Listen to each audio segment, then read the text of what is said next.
وایي یو استاد او شاګرد یو علاقې ته لاړل. په دغه علاقې ته چې کله داخل شول چې ګوري نو هر څیز په 1 روپۍ و. که یوه هندوانه به دې اخیستله هغه هم په 1 روپۍ وه. که پوره د هندوانو بار به دې اخیستو هغه هم په 1 روپۍ و. که پوره کور به دې اخیستو هغه هم په 1 روپۍ و. که یوه خښته به دې اخیسته هغه هم په 1 روپۍ وه. که 1 کیلو غوښه به دې اخیسته هغه هم په 1 روپۍ وه. او که پوره غوا به دې اخیسته هغه هم په 1 روپۍ وه. یو ګډوډی و پکې، ګډوډ حال و. دې کلي ته یې نوم اخیستو شیر ناپرسان. د چا پوښتنه پکې نه وه. داسې ښار و چې په هغې کې پرسان نه و چې چا پکې څه وکړل. نو دا استاد او شاګرد چې دغه علاقې ته لاړل نو استاد ډېر هوښیار انسان و. استاد شاګرد ته ویل چې بچیه د دې علاقې نه زه چې ځو تښتو دلته ګوره ما او تا دواړه په 1 روپۍ یو. نو شاګرد یې د استاد خبره ونه منله. استاد ته ویل چې استاده که ته ځې لاړ شه زه نه ځم. دلته خو سمه ارزاني ده. په 1 روپۍ به غوا اخلم او یا به یو پسه په 1 روپۍ اخلم. هغه بیا حلالومه او یو کیلو غوښه په 1 روپۍ به خرڅوم او ډېر روپۍ به وګټم. استاد ورته ډېرې خبرې وکړې چې هلکه منع شه مه کوه دا کار. استاد خبره یې ونه منله، هغه پاتې شو. کله چې استاد ترېنه لاړو دی به منډۍ ته تللو. په 1 روپۍ به یو پسه واغېستلو، یو څاروی. هغه به خپل دوکان ته راوستلو، ځان ته یې دوکان خلاص کړو، به یې حلال کړو. بیا به خلک ورته راتلل نو ده به 1 کیلو غوښه په 1 روپۍ خرڅوله. نو په یو پسه کې خو ډېر وزن او ډېر غوښه یې پکې، نو د ډېر روپۍ وګټلې او خپل یې ځان ته غوښې سرې کولې او کبابونه او کړایان یې خوړلې. نو سم زبردست سټې وکړلو دې شاګرد. دې طالب سم زبردست سټ وکړو. نو استاد ورته ویل چې ګوره دلته هغه چې کله تللو خبره یې ورته کړې چې ګوره طالبه شاګرده مه پاتې کېږه دلته، ګوره ته هم په 1 روپۍ ستا هم ګوره څوک پوښتنه نه کوي. د دې ښار نه لاړ شه. خو ده د استاد خبره نه ومنلې، په خپله خبره باندې ولاړو. ده دا کار کولو او بس سم سټې وکړو، سم شی نه جوړ شو او د هغې تر څنګ یې پیسې هم ډېرې زیاتې وګټلې. بیا دغه شعر ناپرسان چې و دې کې یو کیسه پېښه شوله. هغه کیسه داسې پېښه شوله چې دغلته په دغه علاقه کې یو کور ته غل واوړېدلو، د کور نه یې غلا وکړله. کله چې غلا کوله واپس د کور نه راوړېدلو نو په دیوال کې چې کومه ناوه وه چې اوبه پکې راغورځي هغې ته یې لاس کړو چې هغه ونیسي او ځان لاندې راخطا کړي. نو هغه چې څنګه ځان راخطا کولو هغه ناوه د بام نه راووتله او د غل په ځمکه باندې ولګېدله او پښه یې ماته شوله. نو غل ته غوسه ورغلله. غل لاړو او قاضي ته او باچا ته او عریضه یې وکړله په دغه کور والا باندې. عریضه یې داسې وکړله، ورته ویې ویل چې زه تللی وم غلا مې کوله او چې واپس راتلمه نو هغه ناوه مې نیولې وه چې اوبه پکې راځي چې ځان پکې لاندې راخطا کړم. او دې ته ګوره ناوه یې دومره سسته لګولې ده چې ما څنګه ناوې ته لاس کړو ناوه راخطا شوله او زه لاندې په ځمکه ولګېدم، پښه مې ماته ده. باید ماته د دې پښې تاوان راکړي. نو هغه قاضي او باچا ویل چې تا سره خو ډېر ناجایزه شوې ده. دا اوس وګوره بېچاره غل تللی دی کور نه غلا کوي او ناوه یې دې سسته لګولې، باید مضبوطه یې لګولې وای. ورشئ کور والا راولئ، جلب یې ورپسې راوړو. پوښتنه نه کوي ځکه شعر ناپرسان دی که نه چې چا پکې څه وکړل. بس دغه موږ او تاسو اکثره ګورو د یو زوی ته چې جلب مرګ ورشي پوښتنه نه کوي، بس راسن جلب ورکړي راویلېږي. همدغسې لکه دا اوس وخت کې چې سره کوم وخت دی همدغسې حال. نو دغه جلب یې ورکړو، کور والا خلک یې ور وغوښتل هلکه راشئ واله موږ څه ګناه کړې ده و باچا صاحب. نو دی ورته باچا چې تاسو خو ډېره لویه او غټه ګناه کړې ده. وایي څه شی مو کړي؟ وایي ګناه مو دا کړې ده غل تاسو کره درغی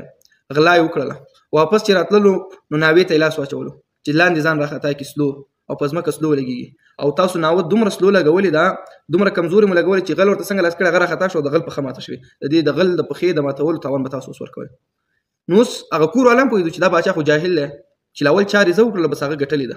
نو دې به کور والا ورته وایي چې باچا صاحب په دې کې خو زه ملامته نه یم. وایي څوک ملامت دی؟ وایي ملامت خو ګلکار دی. دا کوم کس چې دلته خټه لګولې ده په ټول بام کې پوره خټه لګولې دلته خټه کمه لګولې نو ملامت ګلکار دی. باید هغه خټه پوره لګولې وای نو ما خو ورته پوره روپۍ ورکړي دي، باید هغه راوستلی شي، هغه باید سزا ورکولی شي.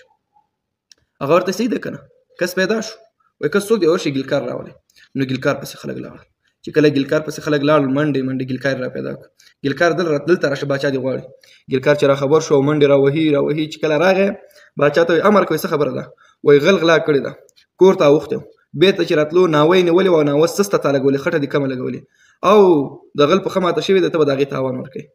ګلکار ورته چې باچا صاحب خفه کېږم دې کې زما تاوان نه دی. وایي د چا تاوان دی؟ وایي دغلته کله چې ما په دې ټول بام کې خټه لګولې وګورئ پوره مې لګولې، کله چې دې ناوې ته د اوبو ځای ته راورسېدلم دلته رانه خټه ځکه کمه ولګېدله چې په دا مخامخ کور کې یوه جلۍ ده حسینه ده الله تعالی حسن ورکړی دی هغه د کور نه بیرون سر راښکاره کړو زه د هغې په ننداره شوم دلته رانه خټه کم ولګېدله. ښه باچا غل خو معلوم شو که نه کس راولی ورشي. وایي څوک؟ وایي هغه ښځه راولي دا به اوس پانسي کېږي دا ښځه به پانسي کېږي.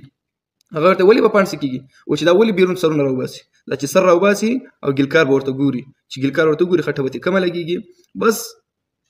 بیا به د غل پښه نه ماتېدله چې خټه یې ډېره لګولې وای. ورشئ ښځه راولئ. ښځه یې راوستله. ښځه چې محکمې ته راوستله حاضر یې کړله. ښځې ته وایي ته د کور نه سر بیرون نه ښکاره کوې هلته ګیلکار لګیا د بام په سر باندې خټه لګوي په ناوې کې دې خټه کمه لګېدلې ده غل راځي د کور نه غلا کوي واپس چې د کور نه راوځي د ناوې ته لاس اچوي هغه ناوه د بیخه راوځي ځکه د بیخه راوځي چې خټه کمه لګېدلې ده او غل په ښه ماته شوې ده د ځمکې لګېدلې د دې پښې په تاوان کې به ته پانسه کېږي ښځې ورته زما ګناه خو په دې کې نه ده وایي ولې وایي په دې علاقه کې په دې کوڅه کې یو لنډی سړی تېرېدو وایي ټولو خلکو چغې والې چې هله لنډی سړی دی لنډی سړی دی وایي ټولې دنیا خلکو ورته کتل ما هم سر راښکاره کوم چې زه یې وګورم چې دا لنډی سړی څه رقم دی نو باچا ورته چې دا خو غل معلوم شو که نه زه ښځې ته زه تازه دی وایي څوک دی وایي ورشه لنډی سړی را پیدا کړي چې دا په کوڅو کې ګرځي دا لنډی سړی راوړی دا چې مړ نه کړو که نه دا کار نه صحیح کېږي لنډی سړی را پیدا کړو کله چې را پیدا کړو ورته ویل چې ته په لنډی سړی او په دې کوڅو کې ګرځې بیا د کورونو نه ښځې تا ته ګوري کله چې تا ته ښځې ګوري د هغې نه باوجود بیا هلته ګیلکار ناست دی ګیلکار د ښځې په ننداره کېږي د ګیلکار نه خټه کمه لګېږي او غل ورځي د کور نه غلا کوي او د کله چې غل واپس د کور نه راځي ناوې ته چې لاس کوي نو ناوه د بیخه راخېږي ځکه د بیخه راخېږي چې هلته خټه کمه لګېدلې ده او د غل په ښه ماتېږي نو د دې په ګناه په صورت کې به ته اعدامېږي او سزا به درکول کېږي هغه ورته باچا صاحب نو دې کې زما څه ګناه ده چې خدای پاک لنډۍ پیدا کړی نو ګرځم به نه هغه ورته چوپ شه ګستاخه اوس به پانسې کېږي تا زما په مخ کې دومره غټه بې ادبي وکړله نو بس وایي پانسې ته یې تیاروئ چې د پانسې کوم پړی هغه د لنډي سړي په غاړه کې ور واچولو چې کله به ور واچولو هغه جلاد به چې کله راکش کو هغه بوټ د مرۍ نه بیرته وتلو ځکه چې د قدم وړوکی او مرۍ او سرې وړوکی هغه پړی به غټ نو دا پړی به چې څنګه پکې واچولو درې څلور د مرۍ نه وختلو وایي و باچا صاحب وایي څه شی دی وایي دا خو لنډی سړی دی او پړی غټ دی د ده په دې مرۍ کې نه راځي اوس د سره څه وکړو باچا ورته چې دا خوشي کوي نو غټې مرۍ والا ورته وګورئ که نه ضرور خو نه چې دا لنډی دې مړ شي یو بل سړی وګورئ چې غټ سټي هغه را پیدا کوي نو ما تاسو ته ویل کوم شاګرد چې و د استاد هغه خو کبابونه او غوښې او چرګان او د ګډان او لمان ډېر خوړلي وو نو د هغه سم غټ سټ شوی د هغه چې غټ سټ شوی نو په دغه پوجان او پولیسان په دې کوڅو کې ګرځېدل چې چا غټ سټي هغه پیدا کړي چې اوس هغه کس پانسې کړي ځکه د باچا حکم دی شیر نه پرسان دی که نه اوس ګوره غل غلا کړې ده او څوک پکې پانسې کوي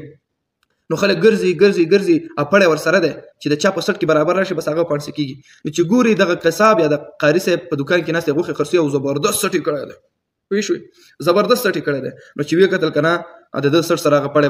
برابرېدلو نو د پولیسانو او پوجیانو او د عسکرو د طالب او قاري صاحب ته ویل چې راشه او باچا صاحب انعام درکوي په منډه زر راځه محکمې ته بس دی چې خبر شو چې ماته باچا صاحب انعام راکوي او واسکټ په بغل کې ونیول او منډې راغی باچا دربار ته په سا کېږي ځان یې راورسول باچا ورته ویل چې غل تلی او غلا یې کړې وه واپس چې راتللو نو ناوې ته یې لاس کړو کله چې ناوې ته لاس کړو ناوه د بیخه راووتله او د غل په ښه ماته شوله نو په ناوه کې خټه کمه لګېدلې وه نو هغه کور والا مې راغوښته چې خټه دې ولې کمه لګولې ده او غل عریضه کړې وه باید چې دته چا د چا د وجې نه ماته شي هغه باید سزا شي نو د کور والا مې راوښته چې تا ولې خټه کمه لګولې هغه ویل ګیلکار ته مې پوره روپۍ ورکړې دي ګیلکار دا کار کړی دی وایي چې کله مې ګیلکار راوغوښتلو ګیلکار راته ویل چې ما ځکه خټه کمه لګولې چې په د مخامخ کور کې یوه ښځه ده او حسینه د هغې ته مې وکتل نو ځکه ما نه خټه کمه ولګېدله ښځه مې چې راوغوښتله ښځې راته وویل چې دلته یو لنډی سړی و هغه ته په ننداره شوم او ځکه ما بیرون نه ووتم او دا لنډی سړی مې کتل او د ګیلکار ته وکتله نو بیا مې لنډی سړی راوغوښتل چې هغه ته سزا ورکړم چې بیا په دې کوڅو کې نه ګرځي نو چې لنډی سړی مې راوغوښتلو د هغه په سټ کې پړی نه برابرېږي نو اوس خو خامخا یو سړی قتلول پکار دي یو سړی به مړ کول خامخا پکار دي چې د دې غل تسلي وشي چې دا پښه یې ماته ده زړه یې لږ آرام شي هغه ورته څه کوي وایي ستا دا سټ دې پړي ته برابر دی او سبا 12 بجې به انشاءالله ته پانسې کېږي بس آخري که چا سره ملاقات کوي که کنه بس ختمېږي نو دا طالب چې و د باندې تبه راغله او سخت پریشان شو د استاد خبره ورته پر یاد شوه استاد ورته ویلي وو چې ګوره بچی دې ته نه تخته دلته تم په 1 روپۍ هغه خبره بس استاد ته یې سوال جواب ولېږلو چې استاد سبا ته راشه او سبا ته مې آخري ورځ پانسې کېږم ځکه شیر نه پرسان کې اوسېدو که نه بس غل معلوم نه و بس پانسې کېدو ته بل کس را موجود کړو او استاد چې خبر شو هغه په منډه راغی د شیر نه پرسان علاقې ته ځان راورسولو دې شاګرد ته مخکې نه وویل و چې سبا ته به داسې کار وکړې زه به م یو کار وکړم دا چې کوم د پانسۍ دا پړی چې دی د انسان په غاړه کې چې اچوي وایي دې باندې به ته م ورمنډه کړې زه به پرې ورمنډه کړم ته به یې راکش کوې چې زه یې په غاړه کې اچوم او زه به یې راکش کوم چې نه زه یې په غاړه کې اچوم وایي نور کار ما ته پرېږده وایي ښه ده صحیح داسې به کار وکړم نو چې کله سبا شو 12 بجې شوې دا شاګرد یې راوستلو دا طالب چې دی به اوس پانسې کېږي نو استاد یې ملته ولاړو او استاد پې په پړي ورمنډه کړل شاګرد هم او استاد یې راکشوي استاد وایي چې زه پانسې کېږم باید زه نن اعدام شم شاګرد وایي چې نه استاده باید زه پانسې شم دواړو جنجال دی باچا هم ولاړ دی په دغه ځای کې باچا ورته دا تاسو ولې جنجال دی خلک د مرګ نه تېښته کوي ډارېږي او تاسو په مرګ باندې جنګ دی چې یو وایي زه پانسې کېږم بل وایي زه پانسې کېږم دا کوم پروګرام دا چې کوي هغه استاد چې هغه ډېر انتهایي زیات هوښیار هغه پوه چې دا خو شیر ناپرسان دی باچا هم کم عقل دی وزیران هم کم عقل دي قاضیان هم کم عقل دي پولیس هم کم عقل دي قوم هم کم عقل دی ټول جاهلان راټول شوي دي راځئ خبره ورته وکړه نو دغه استاد دی باچا ته ویل وایي باچا صاحب بیګم رسول الله مبارک په خوب کې کتل دي هغه مبارک راته وایي که څوک کم سبا ته په دې باندې پانسي شي هغه به راسن جنت الفردوس ته ځي نو هغه باچا دوه ته سپیر ورکړي چې زه روښي چې تاسو جنت ته ځئ ولې زه جنت ته نه ځم هغه باچا خپل اپړې راوغسل په خپل غاړه کې واچول او جلات یې امر وکړ چې ورکه زور او باچا هغه جلاد راکش کو او باچا یې پانسي اوس غلغلا کړي ولاړو باچا پکې پانسي شو دا د شیر رامپورسانو اوس وخت هم دا کیسه موږ سره شروع ده غل معلوم نه ده چې غل څوک ده او بس یو ګډ وډ سیستم شروع ده الله تعالی دې په موږ تاسو ټول باندې رحم وکړي